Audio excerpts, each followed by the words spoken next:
The hamstring is made up of the semitendinosus, the semimembranosus, and the bicep femoris. It acts upon both the hip and the knee joint, and it performs flexion of the knee and extension of the hip. Exercise number 1 is great for the lower body posterior chain because it targets the hamstrings at a great intensity and volume. It's also really good because it targets the calves and glutes as well. This exercise can be performed with a partner or with a glute hamstring machine, which can be found at most gyms. This is a really good exercise to prevent a hamstring strain because it builds strength in both the concentric and eccentric contraction, because on the way down you are doing an eccentric contraction and on the way up you're doing a concentric contraction. This is the GHD machine right here.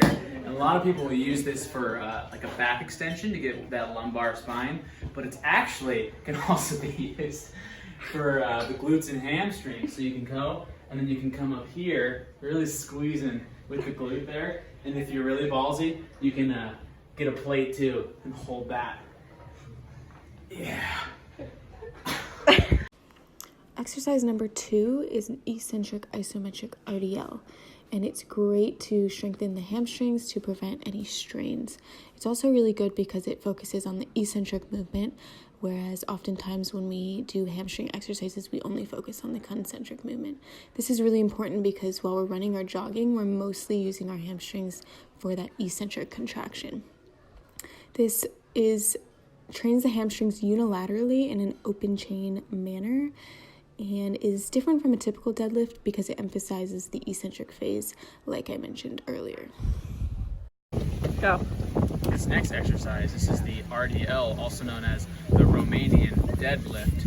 You can sound that out. And for these, it's a little bit of a tweak from a normal deadlift. A normal deadlift would be here.